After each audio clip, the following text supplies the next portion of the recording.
작가님, 오늘 주제가 그림책 육아의 3단계라고 하셨잖아요. 네네네. 예, 굉장히 궁금한데요. 네. 그래서 아까 우리가 이제 전체적인 발달에 담긴 그림책을 봤고, 그거를 바탕으로 해서 3단계를 이제 어떻게 진행해야 될까를 제가 설명을 더 드려볼게요. 1단계는 먼저 우리가 뭔가를 하려면 먼저 좀 계획을 해야 되겠죠. 그래서 그림책 육아를 계획하는 건데, 첫 번째는 연령별 그림책 이해하기인데 이건 아까 우리 조금 전에 얘기했던 그 내용을 좀 참고를 하시면 좋을 것 같고요. 두 번째는 그림책 육아 환경을 만드는 건데 자, 대표님 환경을 만들려면 우리 좀 어떻게 해야 될까요? 그러니까 중요한 말씀하셨는데 네. 아이들이 책을 처음 접할 때 이제 머리 아프고 지겹고 뭐 이런 음. 이미지로 절대 접하지 말고 네. 장난감으로 접하게 하는 게 굉장히 중요하다는 생각이 들거든요. 되게 좋은 말씀이세요. 그래서 그 환경도 마치 공부방처럼 너무 네. 이렇게 정돈되고 이렇게 딱딱한 분위기보다는 네. 책이 마치 장난감인 것처럼 네네네. 좀 정돈되지 않고 어수선하더라도 음. 이렇게 부담 없는 그런 환경이 더 좋지 않겠나 생각이 들어요. 너무 공감합니다. 저도 사실은 처음에 시행착오를 했을 때는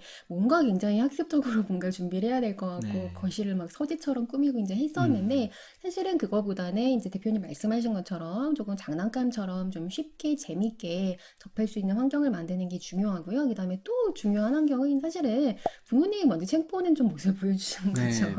네, 부모님은 책을 안 보면서 내 아이는 책 보길 바란다. 굉장히 조금 어폐가 예, 제가 있기 그래서 때문에. 꼭 말씀드리고 싶은 거는 네. 쉽지는 않은데 TV를 좀 치우시는 게 훨씬 더 효과적입니다. 네.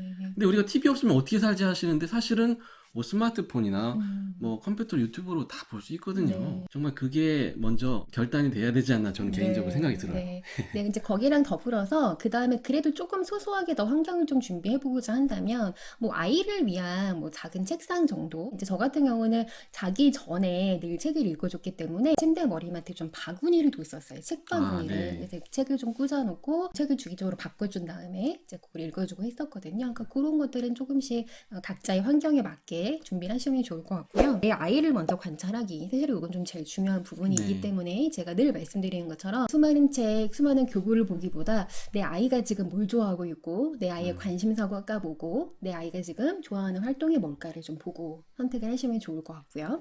자, 그 다음에 부모의 좀 우선순위를 정하셔야 됩니다. 네, 여기서도 이제 3단계로 말씀드리는데 부모의 먼저 좀 철학을 세우셔야 될 것 같아요. 책하면 아까 대표님 잠깐 말씀하셨지만 가장 먼저 우리가 좀 떠오르는 게 뭘까요? 이게 우리나라 교육의 문제라고 생각하는데 네. 그러니까 스펙 쌓기 공부, 입시 위주 공부하다 보면 네. 거의 책이라는 거는 참고서 문제집이거든요. 맞아, 학습. 예, 그거 끝나면 다 불태워버리고 싶지 않아요? 책이 뭐 좋다 이런 느낌 아마 우리나라에서는 별로 없을 것 같아요. 맞아요. 부모님들도 이제 그렇게 살아왔기 때문에 책은 굉장히 학습적인 거, 아주 신성하고 고귀한 거. 저 같은 경우는 책은 무조건 좀 놀이다라는 생각이 있었어요. 그래서 얘를 갖고 뭐 학습을 해야 되겠다, 공부를 해야 되겠다가 아니라 너와 나 좀 상호작용하는 하나의 그냥 도구일 뿐이야 라는 생각을 했었기 때문에 그런 철학을 각자에 맞게 세우시면 좋을 것 같고요. 아이가 주인공이라는 거 잊으시면 안 됩니다. 네, 아이를 관찰하기랑 좀 비슷한 맥락이라고 볼 수 있는데 자꾸만 우리가 책을 고르려고 하다 보면 책이 주인공이 되거든요. 그래서 책이 주인공이 아니라 그쵸. 내 아이가 주인공이 된다라는 철학. 예, 뭐 이 전집을 언제까지 꼭 읽혀야겠다. 그쵸. 막 이런 계획들. 근데 아이가 진짜 뭘 원하는지를 먼저 생각하셔야 될 것 같아요. 맞아요. 조급함은 금물이에요. 비교 땡 X. 네네네. 네, 특히 옆집 아이, 뭐 뒷집 아이, 어떤 아이는 뭐 한글을 읽는다는데 어떤 아이 뭘 한다는데 이거는 사실 굉장히 아무런 의미가 없는 거기 때문에 비교하는 게 아니라 지금 내 아이가 원하는 게 뭔지. 저도 공감하는데 엄마들끼리는 서로 친하다 보니까 네. 안 할 수가 없잖아요. 맞아요. 근데 뭐 우리 아이는 책을 읽어줄 때 굉장히 어떤 내용들을 잘 기억하고 그러는 반면에 어떤 아이는 책에 있는 구석구석에 있는 엉뚱한 것만 지적하는 아이들도 네. 있거든. 그럼 얘가 집중력이 부족한 거 아닐까? 그렇게 생각하실 게 아니라 네. 이 아이의 그런 캐릭터라는 것을 좀 네. 이해하시는 게 더 중요할 것 같습니다. 네. 그래서 여기서 저는 좀 하나 좀 팁을 좀 더 드리자면 저 같은 경우에도 계속 그 육아일기를 썼었거든요. 어떤 아이의 모습이 지적하는 육아일기가 아니라 오늘 우리 아이가 이렇게 구석구석 있는 모습을 발견했는데 이 아이가 갖고 있는 장점은 뭘까? 좀 이런 식의 일기를 많이 썼던 것 같고 네. 이제 그걸 통해서 이제 책도 출간을 할 수 있었던 것 같은데 이렇게 좀 기록해 보시는 거 추천을 좀 드리고 싶어요. 네. 이제 실천을 해야 되잖아요. 우리가 계획도 했고 우선순위 정했다면 실천을 해야 이제 되는데 실천. 예. 어떻게 실천을 하면 좋을까? 아이하고 눈 맞추며 읽기인데 이제 이건 어떤 의미냐면 책을 볼 때 이렇게 아이하고 이렇게 눈을 맞춰 이런 의미가 아니라 대표님 아까 잠깐 말씀하셨던 것처럼 어떤 아이는 책의 구석구석을 보는 아이도 있고 또 어떤 아이는 내용이 전체적인 흐름이 더 중요한 아이가 있을 그렇죠. 텐데 네. 우리 어른들은 어떻게 하냐면 우리 입장에 맞게 뭐 텍스트만 쭉 읽는다던가 이런 경우가 있거든요. 아이가 지금 보고 있는 측면이 뭔가, 보고 있는 관점이 뭐고, 보고 있는 장면이 뭔가를 잘 좀 알아차리는 걸 의미합니다. 정말 공감하는데요. 아무래도 어른의 관점에서 자꾸만 네. 읽어주면 기승전결에 맞춰서 맞아요. 아이들에게 딱 줄거리를 전달하는 게 주된 목적처럼 되는데 네. 아이들은 어떤 때 보면은 갑자기 넘겨버리는 때가 그쵸, 있어요. 그쵸.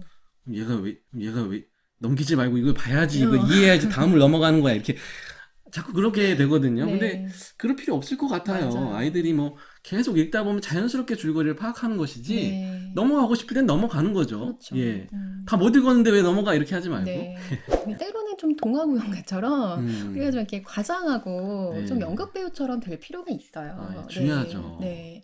물론 좀 쉬운 부분은 사실 좀 아니기는 한데 캐릭터를 잘 이해하는 게 중요할 것 같아요. 우리가 이제 보통 사자하면 위험이 있고. 네, 이렇게 네. 하잖아요. 근데 사자가 다 그런 건 아니거든요. 예를 들면 그렇죠. 오즈의 마법사에 나오는 사자는 좀 어때요? 겁쟁이 사자. 네, 굉장히 겁쟁이잖아요. 그래서 이제 그런 캐릭터를 파악하는 게 훨씬 중요하기 때문에 이건 또 다시 한번 저희가 한 번 더 예, 좀 이 부분이 비벼보도록 아빠들이 할게요. 힘들어해요. 예. 맞아요. 꾸준한 실천인데 사실은 이게 굉장히 쉬운 것 같으면서도 참 어려워요. 가장 어렵죠, 어떻게 보면. 그러니까 이제 저 같은 경우도 정말 이제 영역이 7년 동안 하루도 빼놓지 않고 이제 매일매일 읽어줬고 그다음에 이제 아이 초등학교 6년 동안도 이제 매일 같은 책을 읽었는데요. 지나고 나서 보니까 그랬다라고 하지만 그 시간들이 그렇게 쉬웠던 시간은 아니었던 것 같아요. 근데 우리가 이제 어떤 걸 실천을 하려면 규칙이라는 게 있어야 되고 나의 환경을 조정을 해야 되는 그런 부분이 있거든요. 네. 이제 제가 얼마 전에 이제 강의를 갔을 때 이제 어떤 어머님이 이런 말씀을 하시더라고요.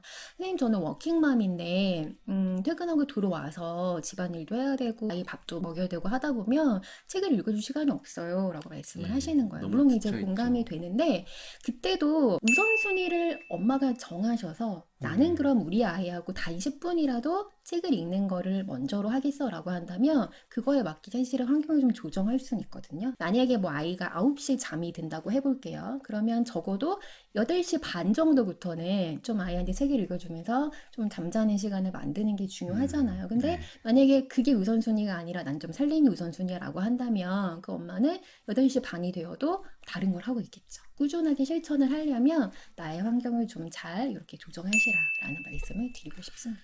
예, 저도 제 경험을 좀 얘기를 드리고 싶은데요. 네. 이렇게 실천하는 거 되게 좋다는 거 모든 사람이 다 알고 있는데 네. 어렵습니다. 쉽지 않습니다. 쉽지 않아요. 저도 해보니까 네. 괴로워요. 고통스럽더라고요. 고통스러우세요? 예, 의무적으로 해야 됩니다. 진짜 음. 읽어주려면 목도 너무 아프고 네.